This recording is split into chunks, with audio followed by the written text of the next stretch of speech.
To the Employees Retirement System Board meeting dated February 10, 2021 at 12:02. This will be an electronic remote participation meeting via GoTo. And let's start off with a roll call. Noted Chairman Calise is absent. He may be joining us a little bit later. He had an appointment that he couldn't get out of. We have Trustee Gordon. He is also absent. He is on a training. Trustee Bovenseat. Here. Trustee Dungeon. Pete, you there? You're on mute, Pete.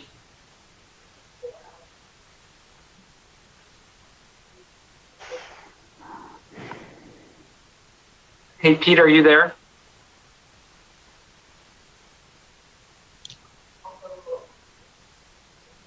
I'll go back to him in a second.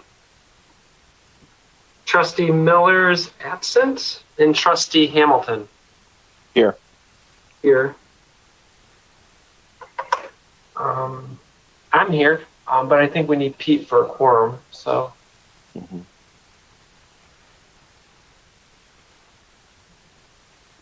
Hey, Pete, are you there?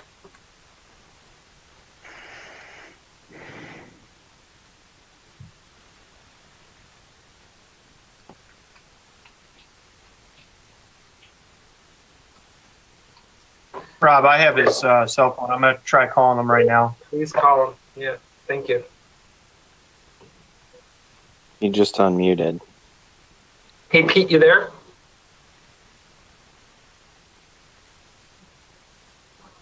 Maybe he's having audio visual issues.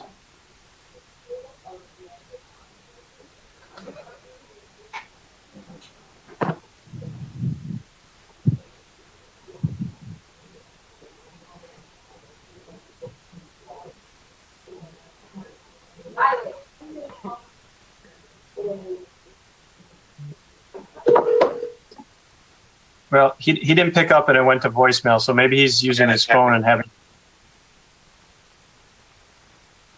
Go ahead, Pete. Was that you?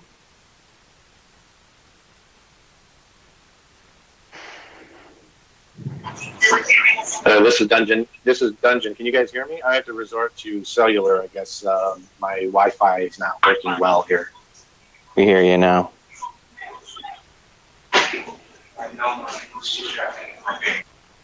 All right, so that was Pete. So it looks like we have a quorum, barely. No public comment. Minutes from the last meeting, January 13th. Can I get a motion and a second? I'll move acceptance of the minutes. Okay, Second. Okay, I got a motion from Hamilton and a support from Bovenseat. Any discussion? Roll call vote. Trustee Hamilton. Yes. Trustee Bovenseat. Yes. Trustee Dungeon.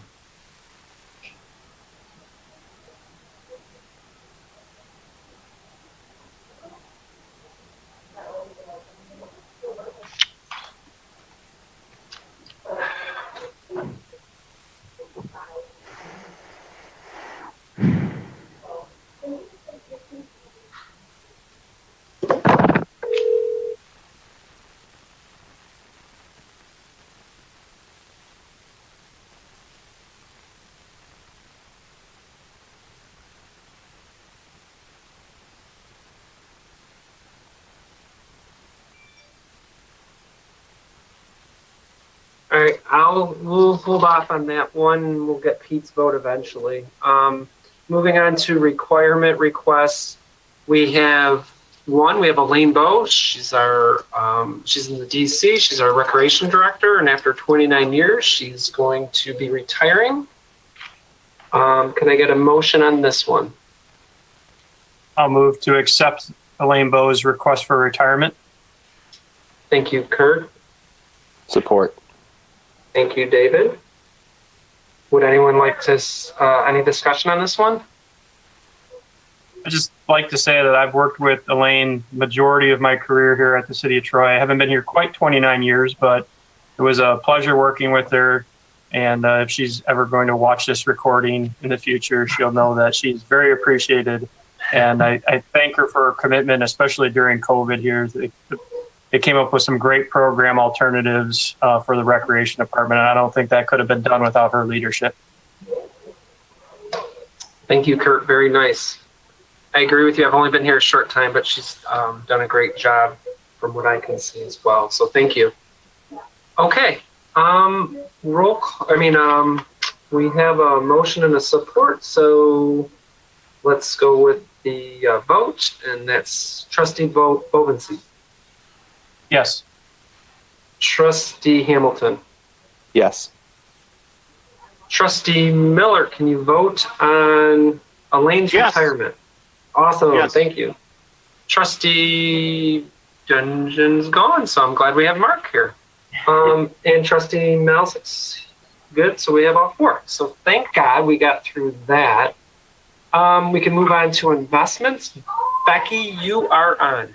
Okay, perfect. Well, as I said before, hi everybody. Nice to see everyone. Belated Happy New Year and Happy February. Hope everybody's enjoying the cold. It's actually kind of nice to see some normal weather. So I don't need to tell all of you that 2020 was certainly a difficult year for many, many reasons. But the market was spectacular. Interestingly enough, the S&P was up 18.4% for the year. And really nicely, the Barclays aggregate bond index was up 7.51%. And as we'll go in later into the meeting, the Troy returns for the ERS were also quite good.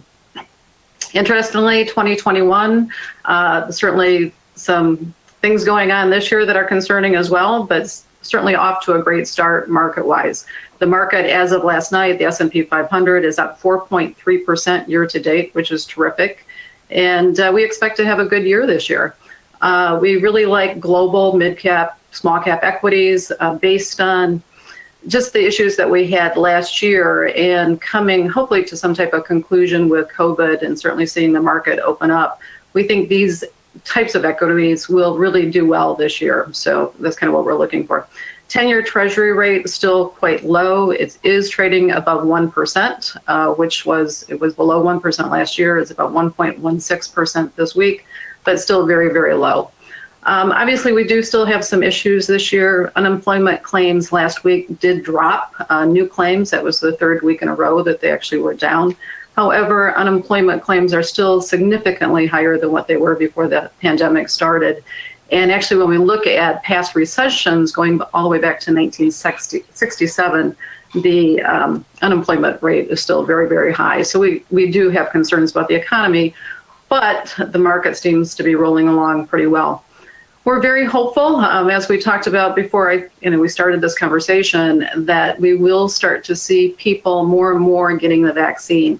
I've seen many people that I know who are 65 on their second doses. Certainly, we've seen a lot of frontline workers start to get vaccinated. And we're very much hoping that the majority of the public who wants a vaccine will be able to get it before the end of the summer. Obviously, we're concerned about some of the new variants that are here and hoping that the pharmacies that are delivering the vaccines will be able to deal with these new mutations. But I think obviously we need to get these things under control before we come back to the norms that we had before.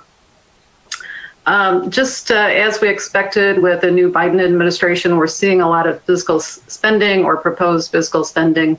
And we really think that that will continue. However, we don't have a big concern right now regarding inflation and higher interest rates. We do think that central banks will continue to keep rates low, both interest and inflation, and that the stock market will benefit from that, because as you look at where you go with rates being so low, cash and fixed income, it tends to keep the stock market up. So we are very positive for this year from an equity standpoint. Going forward, it's harder to make long-term processes or estimations on fixed income and on inflation. We do think that it's probably likely that we'll start to see those increase over the next few years. But in the meantime, it will continue to keep the market, we think the stock market, up and at least positive. Moving forward, as I've mentioned before a few times, our capital markets assumptions certainly are less now than they were before. Primarily, again, fixed income and cash, but we do still continue to look for good returns over the next several years in the equity space. So Darren, I think, is going to go into a little bit more detail on what we saw last year. Darren, are you ready for that? Yeah. Shazia, can you go to that quarterly market review? There we go. Everyone, please. Can caller 5 please mute, or whoever? I can't understand. Okay. Hold on a second, hey, Darren. Yep. Hold on. Hey, Bob, can you mute those callers on your end or no?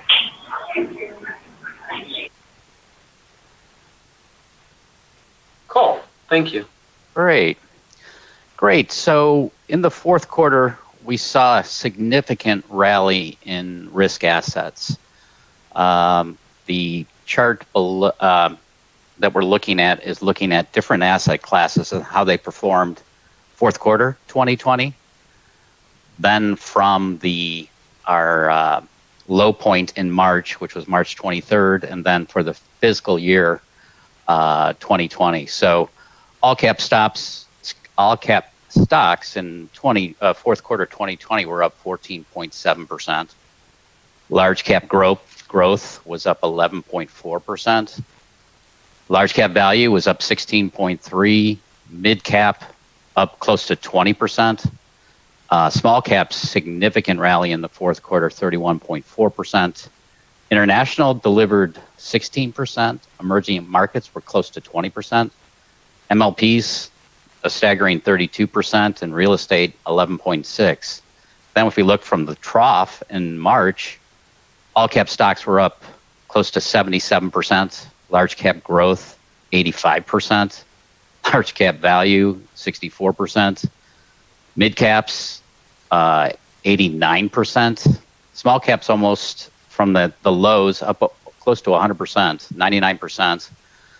International developed 62%, emerging markets 73.5%, MLPs 87%, and REITs 55%. So sticking to your IPS, staying invested, you recovered greatly in that. And we look at from the total year in 2020, all caps were up 20, large cap growth 38.5, large cap value 2.8, mid caps 17 for the year, small caps 20%, international 7.8, emerging markets 18%, but MLPs down close to 29%, and real estate down 8%. Those materially impacted going forward. Any questions there? No? Shazi, why don't you go to the next page? There we go. So this is the year 2020. We reached in early February this temporary high of like 3,400. Then mid-March, near the end of March, reached that low 2,200, and then proceeded to rally for the rest of the year. From peak to trough, you're looking at close to 75% in the S&P, and as we covered, it was significant returns with mid cap 88% and small cap close to 100% returns by year end. Why don't we go to page 5, please?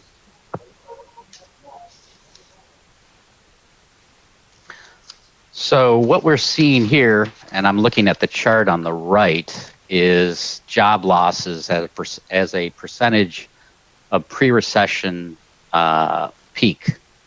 So that gray line, which is extreme and deep, but very shallow with respect to the duration. We're only about 10, 11 months in, reached a low of over 14% job losses. We're currently at this 5 to 6% range.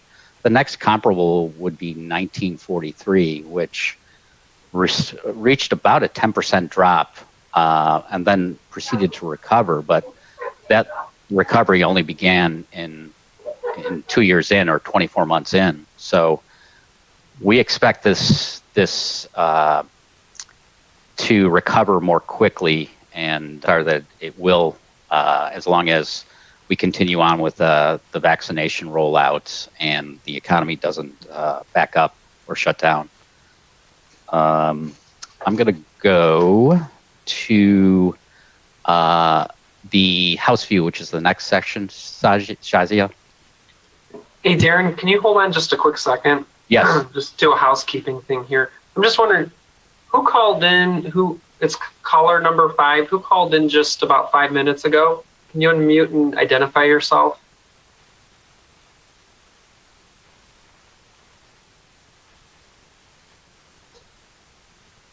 Hey, Pete, are you there?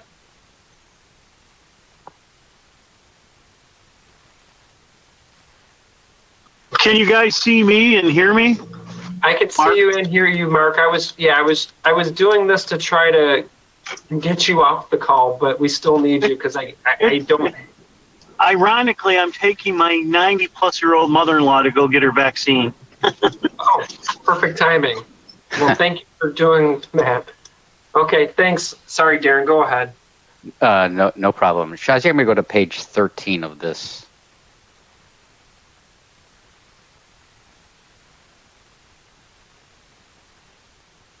Up, back one. There we go. So what we're looking at here is our outlooks from our central, which is our highest conviction, to an upside and a downside. And as we highlight the middle one, which is our central thought, is we would expect that country GDPs return back to pre-pandemic levels by 2020. The central banks remain accommodative. Real interest rates remain low and stable. Fiscal impulse fades moderately and gradually. COVID waves are likely, but with limited public impact, and restrictions fade as we reach sufficient vaccinations by mid-2021. Global trade is more nuanced with a targeted approach by U.S. And with that moderate central output, we expect upside in equities probably around the 5% level.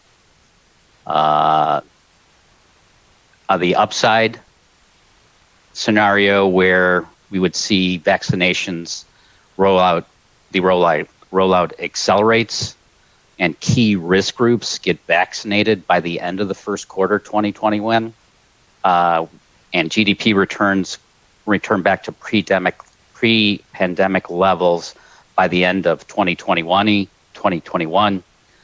Rollback of trade tariffs, which will raise global growth. All those line up. We could see possible equity returns in the 9% level. Downside is if we don't see the recovery in GDP levels till 2023, and that would coincide with vaccination delivery being delayed, COVID outbreaks with heightened fear associated and restrictions. This would hurt global trade, and we could actually see negative returns in the double-digit range. But we see that as a lower probability. We're more focused on the central and upside at this point. Any questions there? Darren, so basically what you're saying is on the central view, you said about 5% in equities, and the S&P is almost there. So are you saying basically the rest of the year is going to be flat? I looked at this was printed as of early January. I did a update, and this was based on the spot rate of 37.94 in the S&P. I did the quick calculations, another 2.1% in the S&P. So yeah, we're up.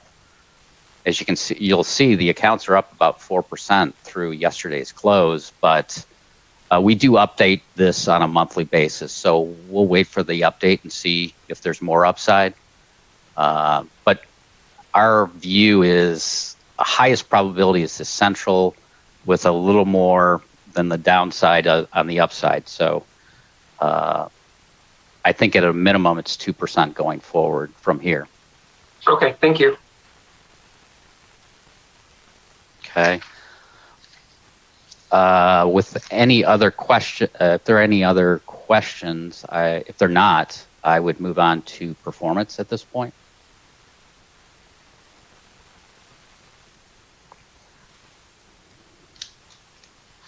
There we go.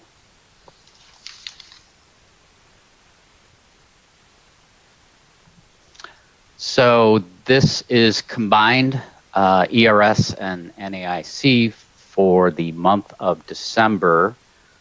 The net portfolio returns 3.26%. For the month, the quarter, 10.71%. And I'm sorry, the benchmark for the December was 3.57 versus 3.26. For the quarter, portfolio was up net 10.7% versus the benchmark at 11.16. Looking at 1 year, the portfolio was up 16.21% versus the benchmark at 14.39. 3 year, 12.54 versus that bench at 8.97.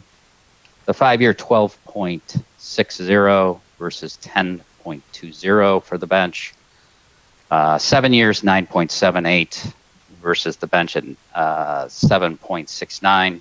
10 years, 10.03 versus 7.88. And going back to inception, 8.74% annualized versus a bench at 8.37. So good performance. Sorry about that.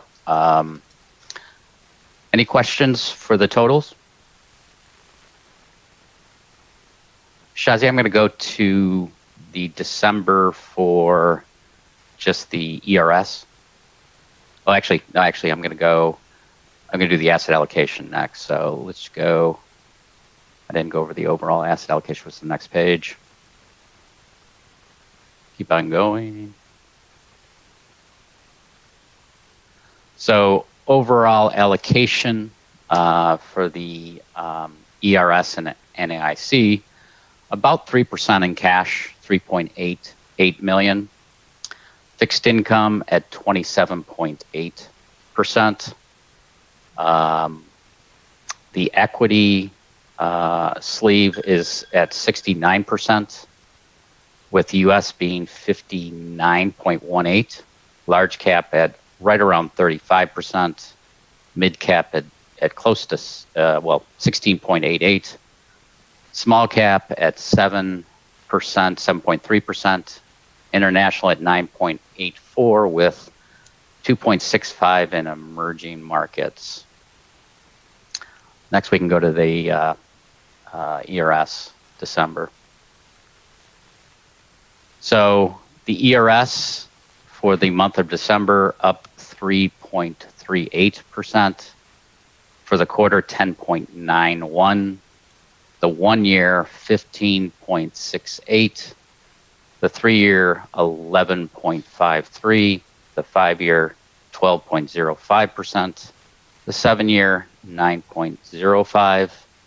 10 year, 9.12. And inception to date, 8.24%. If we go to the next page, we'll see the asset allocation, which this portfolio, because we cater the overall portfolio in conjunction with the NAIC, this has more cash and fixed income than, of course, NAIC. It's 1% cash at this point, 35.8% in fixed income, and 63% in equities. Next, we'll go to the NAIC December. So for December, the portfolio is up 2.84%. For the quarter, 10.06%. The 1 year, 18.05. 3 year at 16.34. The 5 year at 14.57. The 7 year, 13.28. 10 year, 10.65. And since inception, 11.63. So good performance on the ERS and NAIC. We can go to the asset allocation on the very next page for this. So as I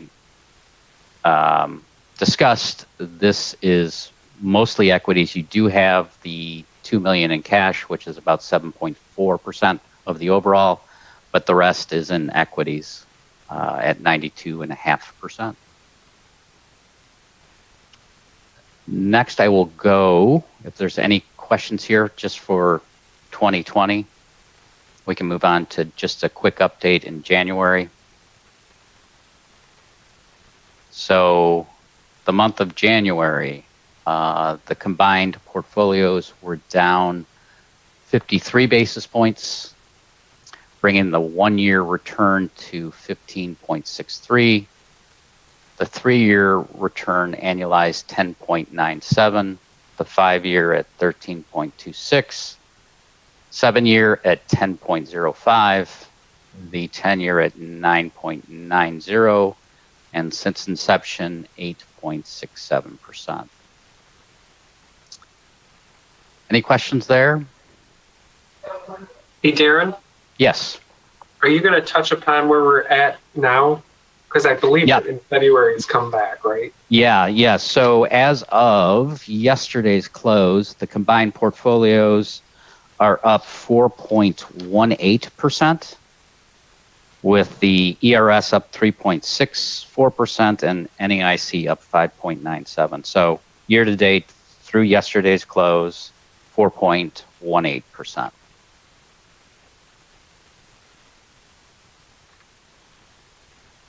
Any questions on performance?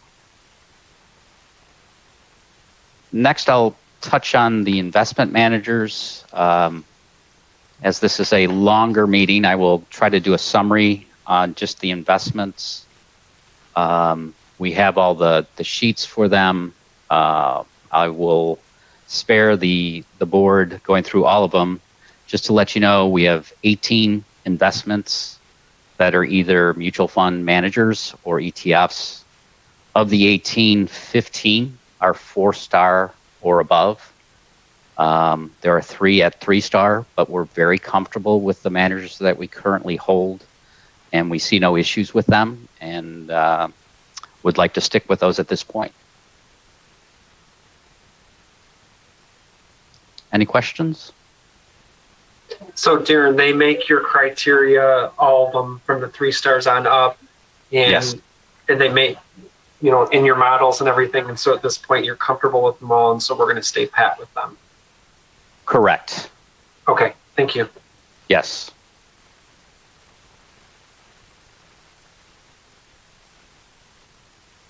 So I think, Becky, do we move on to? Yeah, I was going to step in if that's okay. So just wanted to have. Do we want to do the option? Do you want to cover the options? Sure. First? So a few recommendations and so some options. Rob, typically you just approve those. We have Duke Energy, Hartford, One Oak, Procter & Gamble, and Smuckers, all within line with your investment policy statement.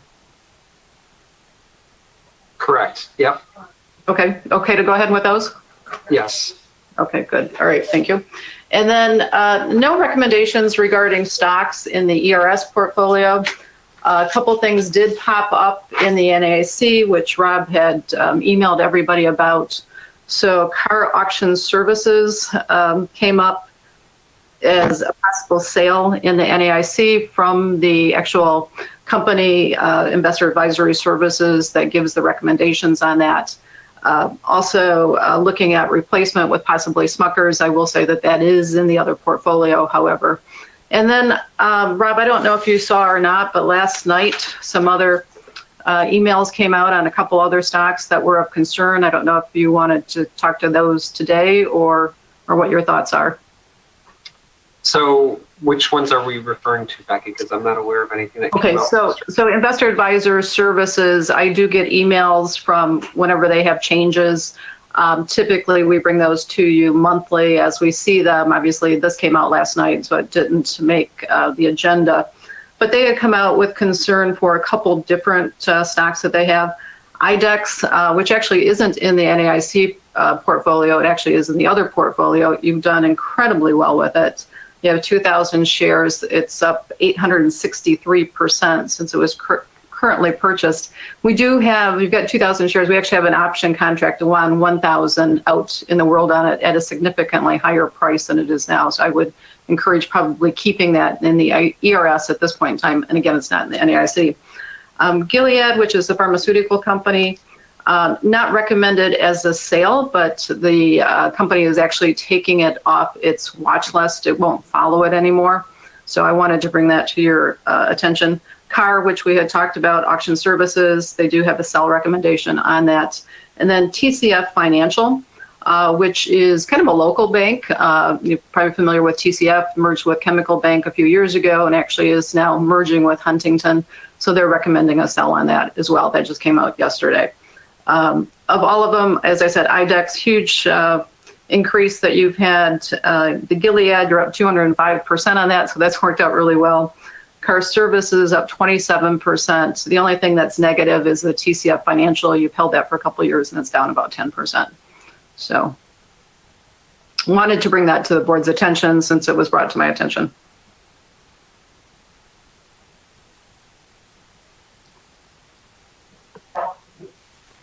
Does any board member have any comments on any of those stocks?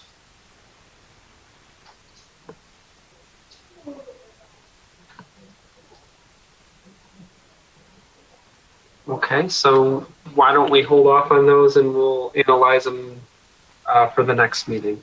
Okay, what I'll try to do is bring some background information, some research reports to you, Rob, so that you can take a pretty good look at it on those Thank you, Becky. Yep, thank you. Okay. And then I had another, Rob and I had a conversation regarding the funding status of the plan. Rob, do you want to maybe touch on that a little bit and I can add? Sure, Becky, thank you. Yeah, so if you remember last meeting, Councilman Hamilton, you had mentioned for us to maybe look at it. At that time, I had mentioned that we were at 140% funding level. And so we talked about some ideas of de-risking the portfolio. So after the meeting, I went to Becky and asked her to do some research. And at that time, and I'll let her explain it in further detail, but we've done some background, some research. We've met with some folks on this. And so I want Becky to report out to you what we've done so far and to answer Councilman Hamilton's concern or issue. Okay, certainly. So in answer to Rob and to the board, we thought this is something that certainly should be addressed and looked at. I also think it's something that you want to look at slowly and thoughtfully. So I'm an institutional consultant with UBS, worked with our department on this type of overfunding issue. I will be honest with you that we don't see it hardly ever with municipalities because most municipalities are not overfunded. So there's not a lot of past history out there to really look at. But in conjunction with our institutional department, there are two outside firms, they're not UBS firms, that we have worked with in the past regarding de-risking overfunded plans. So that we ended up talking to a couple. Darren and I spent many hours on the phone with both Brentwood companies out of Palm Beach and then BCG Pension Risk Consultants out of Boston. Talked to them about the plan. Obviously didn't give them a lot of information. What we did provide was approved by Rob. But just asking whether or not this made sense. What did they see? Typically what you're looking at would be maybe a cash buyout to retired or terminated employees, annuitization, giving annuity contracts to the employees, a combination of both, maybe tiering different types of employees and doing tranches. So we discussed all of that. And to me, what kept coming up over and over again is that this plan is clearly overfunded. It's based on a 6.5% forward-looking return. When we look at annuity contracts available right now, they're close to 2%. So there certainly is kind of a disconnect there. We asked both companies about moving forward with continued review and what that might cost. And the cost is probably between $5,000 and $15,000 for some good research on our behalf. I'm not even sure that it makes sense to go that far. So I had another conversation with Brentwood last week and said, wait a minute, I'm just a little concerned about the differences in assumed rates moving forward. What can we do possibly as an interim step? So what they suggested to us and what Rob and I have talked about, and perhaps with the board's permission, is that we can take a couple statistics from a few people who are currently retired. Certainly nothing that would get back to these people, not their names, but looking at dates of birth, what type of funds are they getting now? What is their pension that they're receiving? Is it based on a survivor benefit, and what is that survivor benefit? And then we can actually take a few of those out and actually kind of shop the market, I think, without cost to the city and say, okay, what would the benefit be? And does that really line up with what we're looking at as an overfunded status here with the actual plan? That would probably involve getting Gabriel Roeder involved and getting some information from them. But again, I think it's worth pursuing, but I want to make sure that we're really looking at apples to apples as we move forward. So that's kind of where we are on those conversations. Bob, I got a question if I could. Sure. So I guess I'm having a difficult time following. We're suggesting that an overfunded portfolio is a problem and that it's a problem we should solve.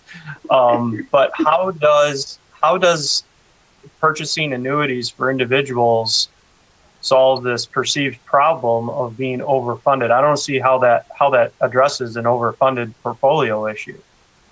And you're right. And one thing that I didn't mention, and I'll answer your question, but one of the other issues with this is certainly headline risk as to how the city would perceive taking this away. And actually what you have, the annuity company comes in and actually buys out this obligation that the city has, and it actually takes it off the city's books. So the city is like, okay, I'm done. We're going to walk away from it. We don't have this risk going forward. However, as I look at it, and I did some analyses based on the entire plan, so not just UBS's portion, but also Morgan Stanley's portion too. And then I did these calculations based on our forward-looking capital markets assumptions. And you'll probably remember in my comments that I said that while we're looking for positive returns going forward, we do think that you're going to see a drop in both fixed income and cash. I mean, interest rates are basically at zero. So that puts more pressure on equities. Equities, as we know, are volatile. But going forward over the next several years, we're looking at returns of about 6.2 on average. Again, just surmising based on all the things we put in our model. Less than what you have now, but still with the overfunding. I mean, this plan could continue to grow substantially. And when it's done, say in 2060, there could be significant assets here that the city, you're right, actually walks away from because of the overfunding. So, it's a conversation to have. Because it is overfunded, doesn't make sense to perhaps move this liability and basically sell it to somebody else or keep it on the books. It came up in the meeting last weekend, and so we thought it made sense to look. But you're right, it may be in the city's definite interest to continue to keep it as long as we can continue to have pretty good returns over time and that there is sufficient assets to meet the liabilities. I I think that there's just a lot of unknowns. And oftentimes when it is overfunded, institutions will say, you know what, I don't want to bother with it, just take it away. Does that kind of answer your question? It does. I appreciate it. I guess the question would be, is any leftover assets, if let's say we did sell this obligation or liability to an annuity company, and let's say there's $20 million of leftover assets or whatever the number is, I'm not sure that we actually have a policy of where that money goes. Even when the last defined benefit employee stops collecting, I don't know if our policy addresses that at all. And Rob, maybe you know or don't know. It just seems like we're going to go down this road when not even sure where the remaining assets could even go. Yeah, Kurt. So my understanding is, once our obligations are gone, if there's additional money, it would go back to our organization. So that would be, but I haven't gone through legally and done all that. This was in response to our last board meeting, and Becky did a really good job of explaining everything. And if you go even more into the details, they talked about doing it in tranches, which Becky had mentioned, and it's even looking at some of the younger retirees and not getting rid of your whole liability. So there's it's not an all or nothing proposition. Becky and I aren't even saying that we want to do this. This was just something that was in response to our last meeting. Yeah, it was, Rob, if you don't mind. It was in response to me because I just noticed how there's unfunded liability within the retiree healthcare. There's an unfunded liability within the VFIP, but we're massively overfunded in ERS. And if you could somehow combine all three together, we would be fully funded in all three. So my thought was, there any way you can take advantage of that funding level in one and put it in the other? Because right now the city's contributing $1.7 million a year to the VFIP, 3.3-ish million to the retiree healthcare. But if you look at it as a whole, we are fully funded in all three if you could pool them all together. So that's $5 million a year in city funds we're spending that if they were all together, you wouldn't need to do. Now, I know legally that's not how it works. They all exist separately. You can't commingle the funds as far as I know. But my thought was that would free up $5 million a year. I mean, if we could sell this off, we could just take all the proceeds we get and put it towards funding the other two, and save the city $5 million a year. So that's my thought on it. Obviously, it gives us a margin of safety, which is a benefit of itself, but I don't know if that's the optimal use of that funding when it could fund the other things. So I don't know if it's even doable, but that's why I wanted to know, because it's a lot of money. It's a lot of money overfunding it. It's 40% over. That's a lot. That's 30, 40, 50 million bucks. So just seeing what our options are.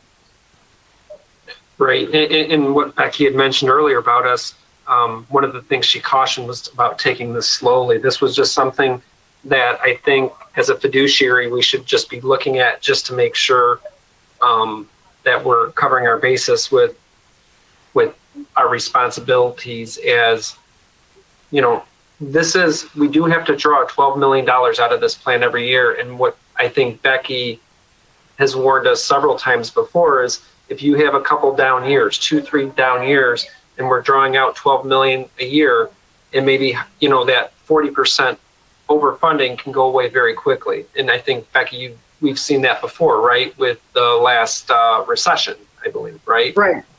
Right. And thank goodness we weren't drawing out then. So we were able to survive it very easily. But my concern always is, do we have enough cash? Do we have enough fixed income on the sidelines that if the equity market goes down, we address that in our investment policy statement, and then we're taking from those very safe assets until the equities actually respond and come back.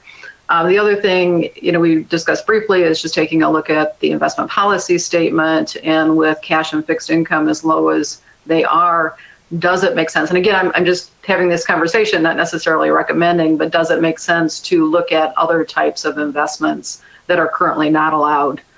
So private equity, which has its own issues because you're talking about 10-year horizons where you really can't touch these investments. You're held up for a while. And oftentimes they show negative returns in the first couple of years. Or we're even looking at hedge funds, which may or may not make sense. They have their own risk issues. But so I think they're all good conversations to have, and just make sure that we're looking at everything for the benefit of the city and the plan members. Right, and that point of risk and weakness, I mean, even applies doubly to the underfunded RHS and VFIP. So Correct. Absolutely. as a whole, I kind of look at them as a whole and just trying to figure out. I mean, obviously putting $5 million a year into the system, and if you look at it as putting into all three, is going to reduce the risk of the whole thing for sure. But I just don't know if that's optimal use of city funds or if there's another way. Right. If not, I mean, then city council in 2060 will have a nice windfall. But I mean, when I looked at it and ran the numbers, it looked like there was a good likelihood of significant assets there. And I thought, well, 2060, I hope they all remember us and raise a glass and say thank you. But who knows? It's doubtful that I will still be on this earth. Yeah, when your daughter's councilwoman Hamilton, and she'll That's right. have a big thing to deal with. right. Absolutely. All right. So that's what I have for today, other than healthcare coming up. Any other questions for Darren or for me?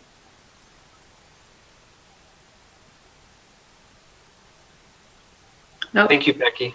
Oh, you're welcome. Okay, so I'm going to just turn off my mic and step aside until healthcare is back up and running. Ready. Thank you.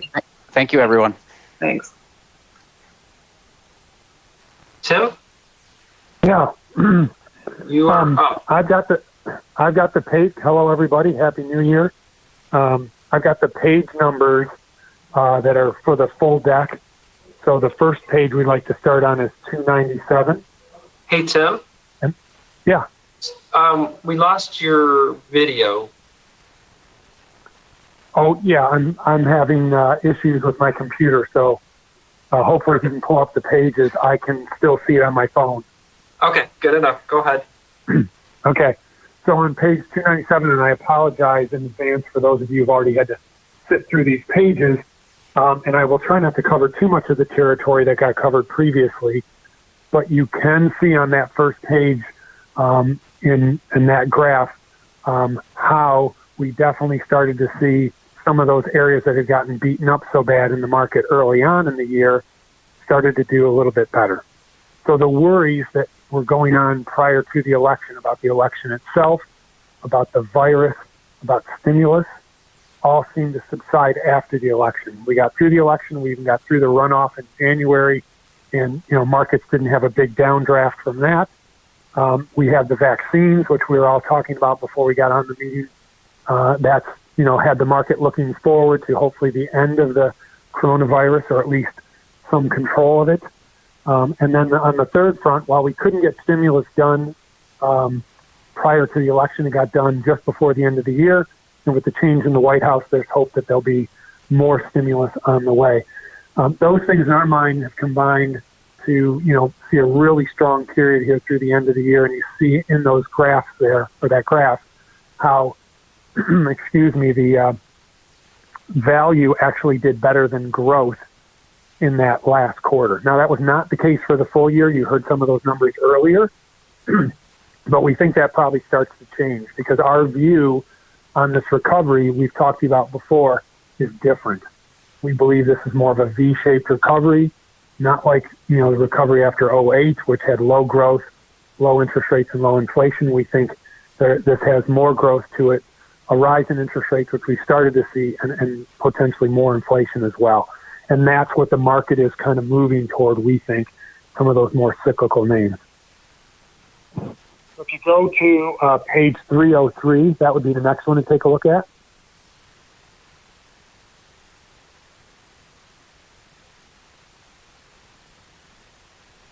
On this page, you can see this is what to us the V-shaped recovery looks like, or an indicator of it, these are retail sales. And we've got two comparisons there. The retail sales, the darker blue line, that is retail sales, and you can see how they plummeted here recently, right, and when we shut down the economy. But then, with what the government did, what the Fed did, you can see how that line moves back up. It not only gets back quickly, that V-shaped recovery, but it actually goes above where the retail sale number was before. And that's that stimulus that they did, that fiscal spending. And in addition, you can see it kind of curls over, starts to crest.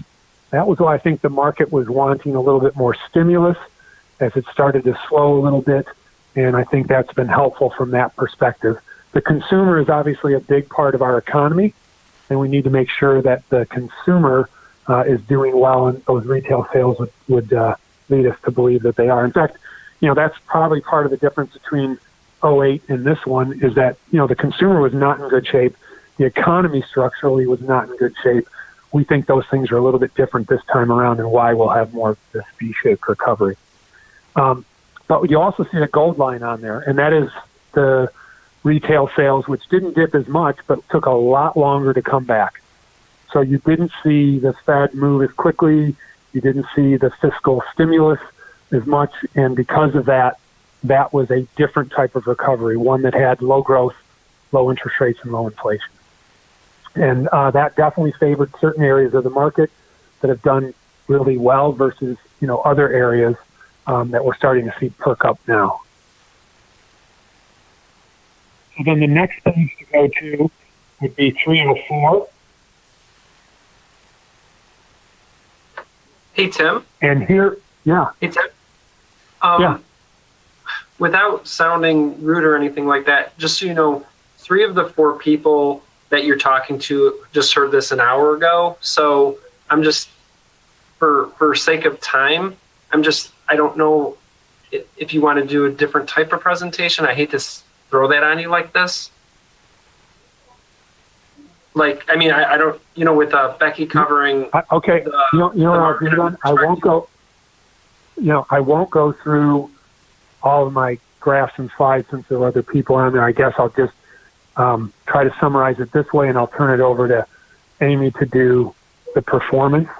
For those of you who didn't see this before and have any questions, please, if you would, follow up. The idea here is, as you've heard me say, this in our minds is a different recovery than the one we had in 08. We've called for this V-shaped recovery. We think it means leadership changes.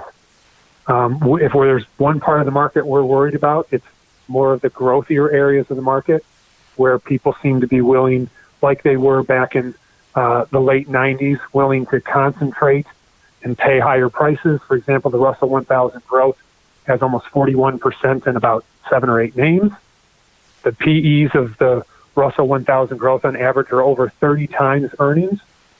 And 2 sectors of that benchmark represent over 62% of the benchmark, tech and consumer discretionary. So we're worried about where those valuations are. And we also think in the environment we see with rising interest rates, rising inflation, and more growth than the past recovery, stocks that are momentum growth or high PE don't do well in that kind of environment. More of what we've been seeing do better lately is where we think things are headed. So those groups would be value versus growth as a style, small and mid cap, which got noted by UBS. We think that continues to do well coming out of a recession. That's typically the case. International, we think there's obviously been the change in the White House, so policy will be more, positive that way. But we also have seen the dollar come down significantly because of all the spending that's been done to help from a stimulus standpoint. And we think there's global reflation as the economy, not only here in the U.S., but other places pick up. And then lastly, emerging markets. That's another area that we think does well. Those, in many cases, were laggards in the last recovery, and we think they change and do much better in this recovery. So that is kind of the bottom line from a market perspective. Somewhat similar from what you heard from UBS, maybe a little different in certain underlying ways. with that, if there are no questions on that, I will turn it over to Amy to go through performance.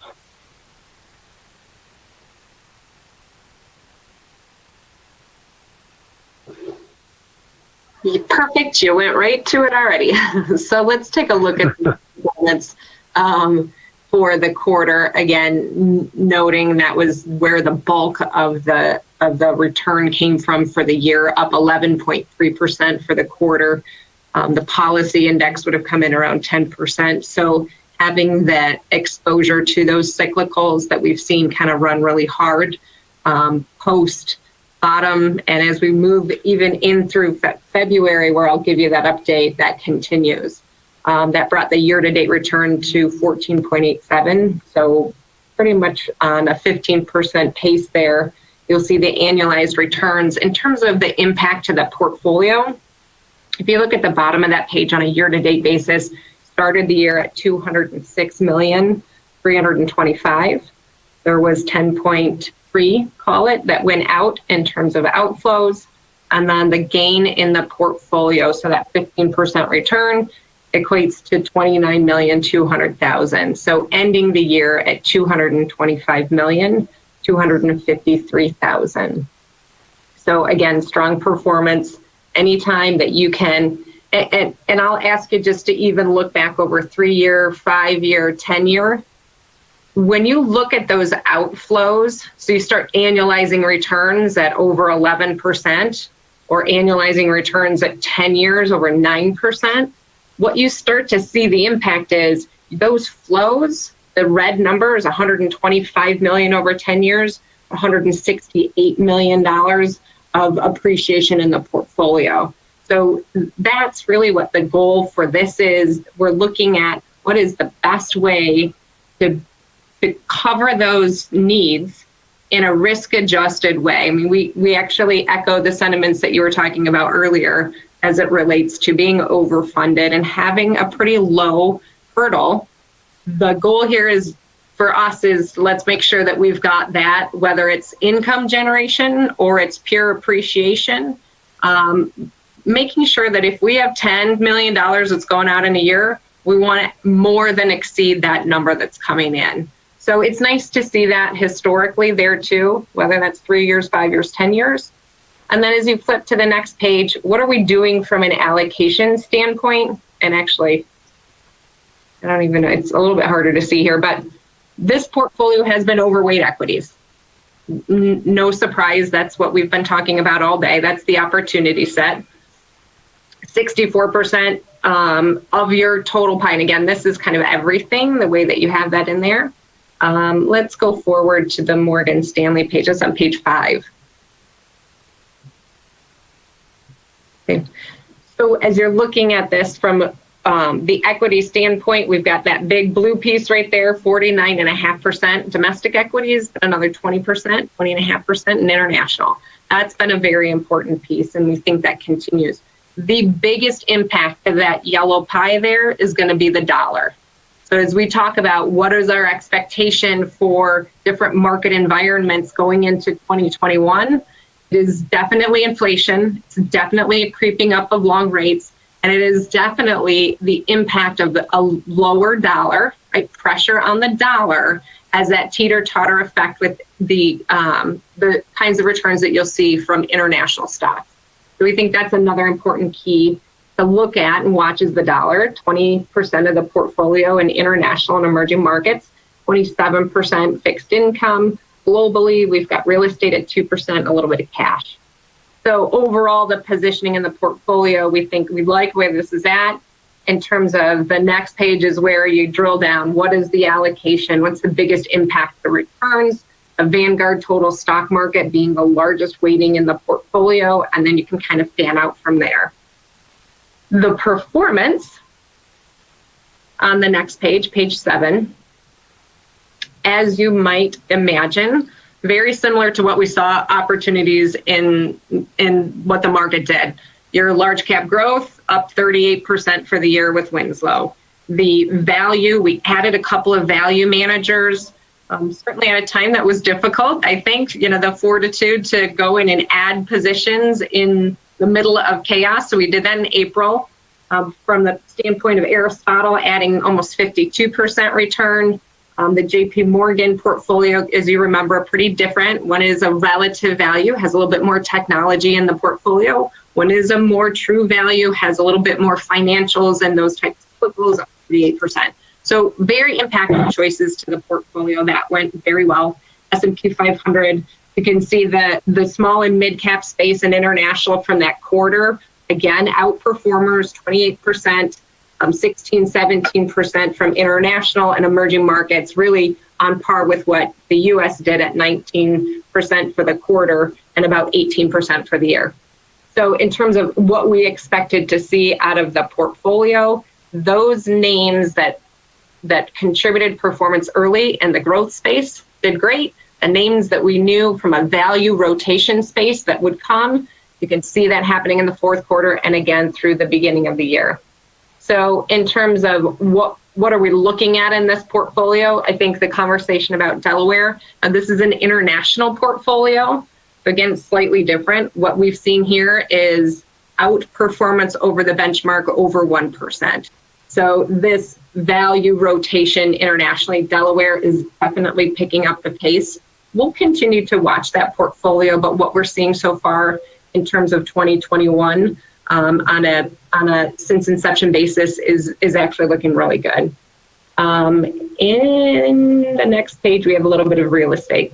So look, we'll have continued conversations about real estate in the portfolio. This is publicly traded real estate.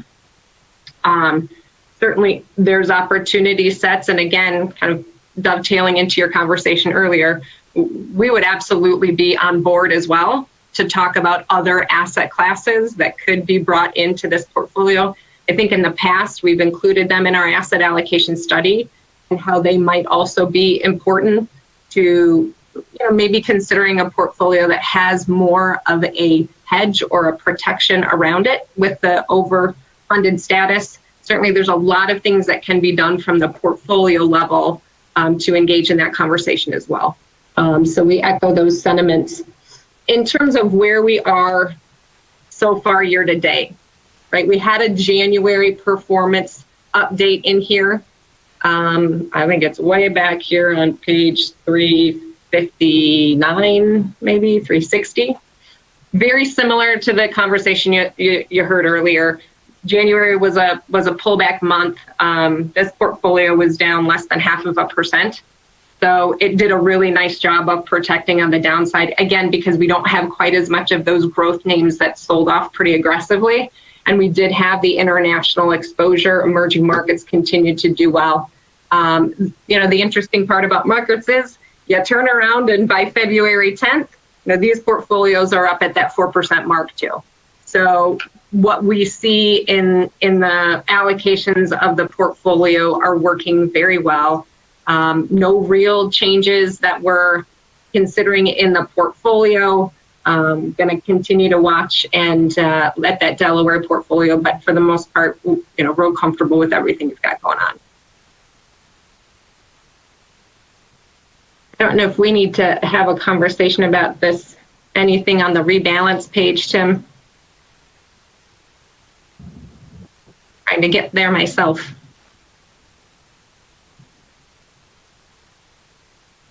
I mean, you can handle that, Amy, if you'd like. So in terms of this rebalance, though, we've got $1 million that would be coming out of the Vanguard total market and going into the Western. But again, by way of policy statement, I'm trying to get to the... Sorry, there's a lot of pages in here. Oh, there you go. You have it up on the screen. Let me get mine. I have a very hard time reading that, so I think I need to go to the eye doctor when we're done with these meetings. Hey, Amy, page 371. Yeah, I'm using glasses too. Sorry about that. Okay, so we have, in terms of exposures here, again, you're really looking at hitting on some of the maximums within your investment policy statement. From an equity standpoint, you've got a 50% max on domestic equities. And really what the expectation is as you move this portfolio forward through the 10th, those equities have grown pretty substantially from there. So again, we're knocking on policies. These aren't necessarily where our first choices would be. We've already talked about the fact that we think that the fixed income space is an area that, you're basically going to clip your coupon, right? This is not going to be this isn't 2020 in bonds. So clipping a coupon, keeping a portfolio that really is in a good position overall, but keeping it within policy guidelines is really what this is. This is a trim to your largest position, the Vanguard Total Stock Market, and reallocating that to the Core Plus, which does give us the opportunity to go to credit. So where we're looking at opportunities, if we have to go to fixed income, we're certainly going to go in areas that we think we can participate in. Maybe that's some high yield, maybe that's some credit, as opposed to the government bonds that we think will be truly in a difficult environment. So this allocation, again, is really just based around investment policy guidelines and parameters. It's a small trim, and certainly puts us in a position where we're within guidelines. Okay, does anyone have any questions on Morgan Stanley's rebalance? Can I get a motion in a second then?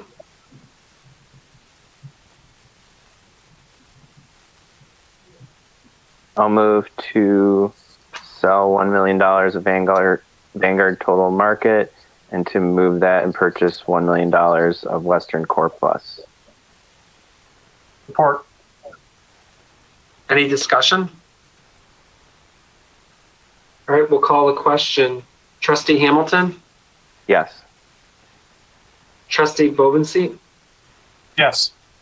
Trustee Miller? Yes. Thank you. Trustee Dungeon? Yes. And Trustee Malzig. The item passes 5-0. Okay, thank you, Amy. Sure. Amy and Tim, is there anything additional? Nope, we don't have anything more today. Nope. Okay, thank you very much. Thank you. On other business, does any of the board members have anything else they want to add? I wanted to give you guys a quick update real quick on working with Lori Bloom and MBC Consulting on the contract with ICMA. We hope to get that wrapped up in the next week. We're just going through the fine details of the contract, so hopefully that will get done and we'll continue down that process that we started last month. So that's one update I wanted to give you. And the other thing is similar to what I had mentioned at the VFIP meeting, that we in fact are working to get data to our actuaries so we can get our new valuations, and that will be all interesting data and goes into the whole factor of our funding. So that said, I think we're all set. Board members, I think we should just stay on and do the next meeting if you don't mind. Morgan Stanley, I think, thank you very much. Tim and Amy and Bob, thank you guys. Thank you. Everybody stay well, and we look forward to seeing you in person soon. Okay. Thank you guys. Thanks. Bye-bye. Bye. All right. You guys ready to roll to the next one? All right, let's do it. Okay. Hey, Bob from IT, are you good to go? Yes. Actually, Sean's the one that does the broadcasting in the radio studio, and he's listening in. So whenever you say go, he'll put your broadcasting. Okay, here we go. Welcome to the Retiree Healthcare Benefits Plan and Trust Board meeting dated February 10, 2021. Meeting will start at 1:12. This is an electronic remote participation via GoToMeeting. And we'll start with a roll call. And Chairman Calise is noted absent. Trustee Gordon noted Absent. Trustee Bovenseat. Here. Trustee Dungeon. Here. Trustee Miller. Here. Trustee Hamilton. Here. And Trustee Melzick. So we have 5 members. No public comment. Minutes from the November 11, 2020 meeting. Can I get a motion and a support? I'll move the minutes from the November 11, 2020 meeting. Support. Okay, we had a motion from Hamilton, a support from Dungeon. Any discussion? We'll do a roll call. Trustee Hamilton, Yes. Trustee Dungeon, Yes. Trustee Miller,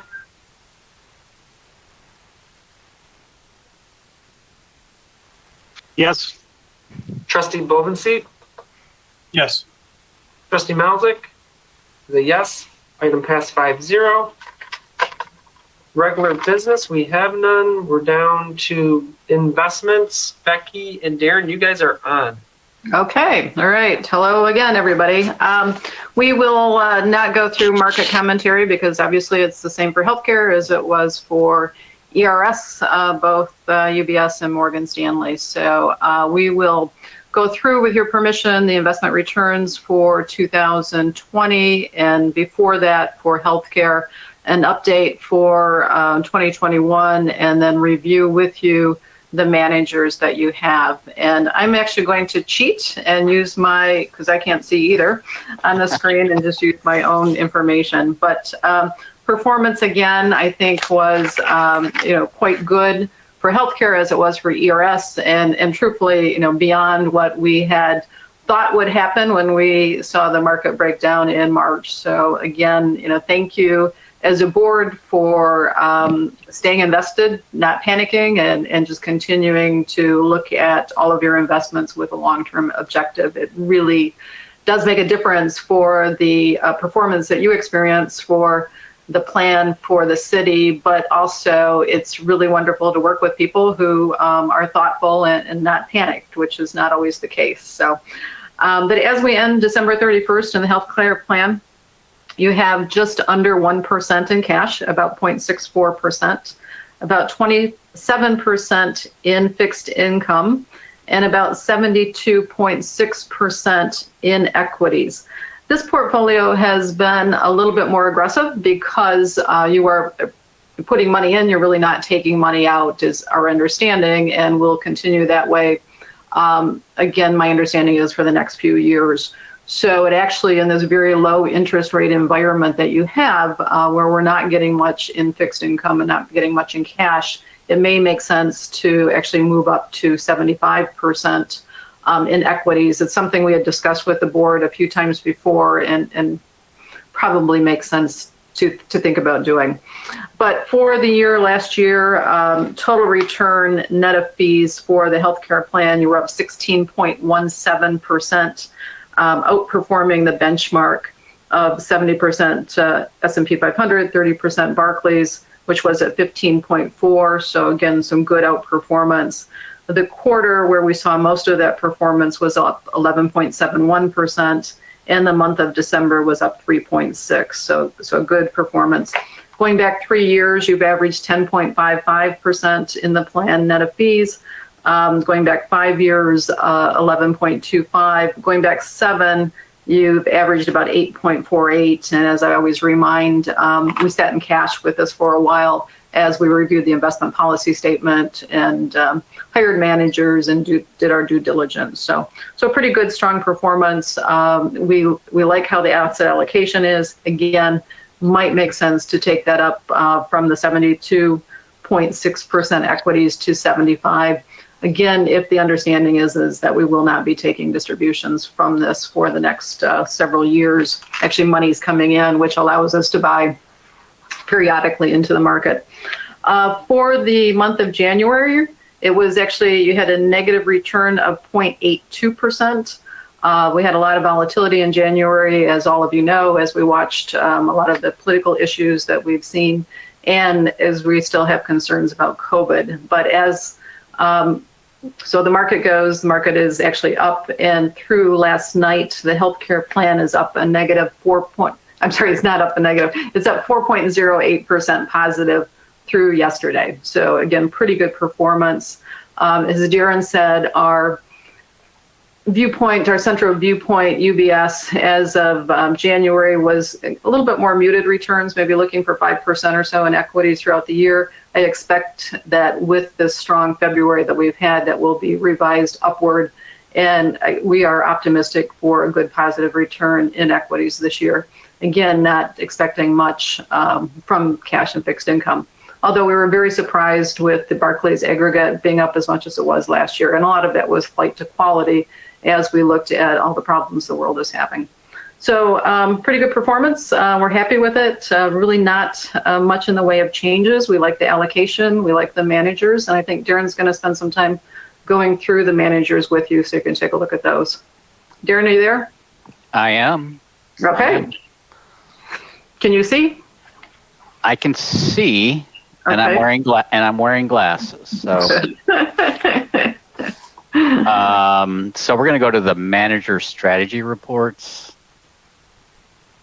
So, yeah, we'll start off at Loomis Sales, large cap growth. That is your large cap U.S. growth manager. Great performer.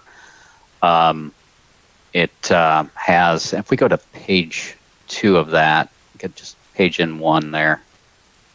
So you'll see, and what we want to look at is the strategy gross returns, and that's in the upper left-hand corner. For the quarter, that manager was up 24% year to date, and this is actually through June. So it's so we're going to look at performance versus the benchmark. Again, we're now 6 months past that, but had great performance for the year. But if we look from a year to date, that manager's up 10.45 versus the benchmark at 9.81. 1 year, 1969 versus 23. On a 3 year, it's a little bit behind the benchmark at 1764 versus 18.99, but catches up in the 5 and 7 years, solidly above or ahead of the benchmark, 17.11 versus 1589, and on the 7 year, 1763 versus 1662. To the right of that, we'll see under the 5 year performance statistics, we not only do we look at performance and style consistency and how they replicate the process, we also look at upside downside capture ratios. So how the fund performs in times of up markets and down markets. And what we try to look for is a fund that participates on the upside, but tries to limit the participation on the downside. In this case, upside capture ratio is around 99%, 99.8, versus the downside capture at 92. So if the market was up 1%, we expect that fund to be up about 1%, but if it was down 1%, we'd only see about 92 basis points of participation in that downside. You can go to the Loomis Sales large cap, MFS large cap value, which is the next page down. This is your large cap value manager. MFS, great firm. This is a great, solid, large cap value portfolio focusing on cyclicals.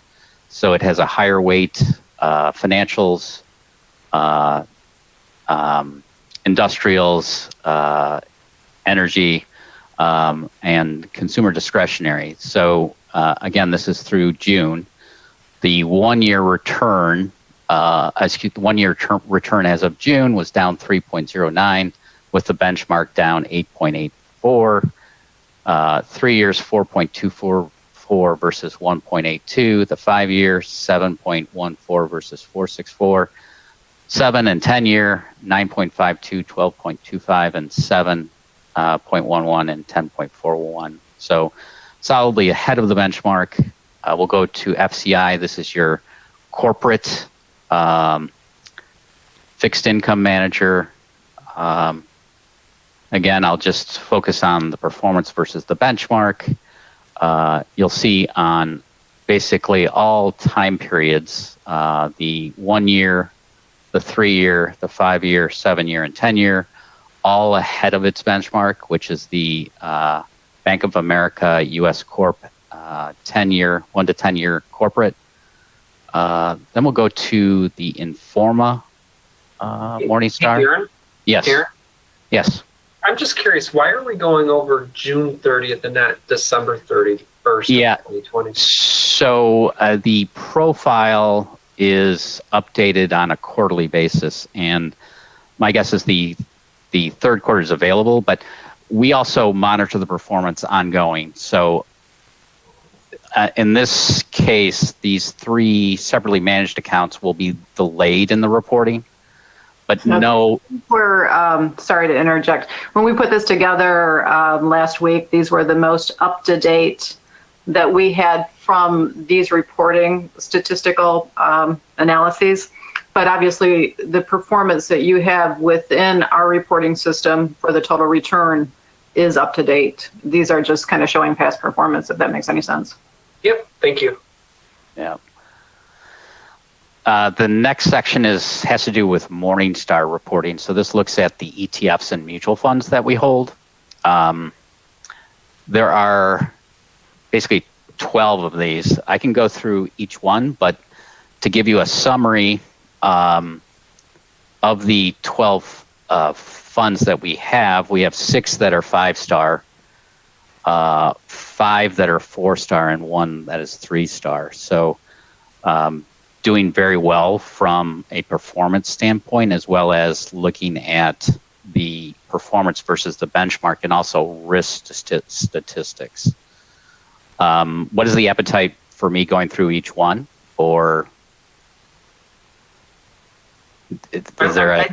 I think we're okay with your summation of the Morningstar ratings, unless anyone else wants to hear anything specific on any of the 12. I'm not hearing anything, Darren, so go ahead. Well, with that, other than the possibility of increasing the equity allocation up to a 75% level, we have covered performance. Managers we're very comfortable with. No changes with respect to the managers. I think it would go back to see if increasing the allocation to 75%, we would leave that up to the board, as well as we would have a thought as to how to spend that additional 2%. Any thought by the board? Rob, before we get into that discussion, just if I could, just a couple points of needed explanation. Is it's been said that we're not pulling from this portfolio at all. Is that because we only have a couple people that have retired with the RHS and we're funding that separately outside the portfolio? When do we expect to start pulling cash out of this? Do we anytime soon? Yeah. That's a great question, Kurt. So I was going to address that after when Becky was mentioning that.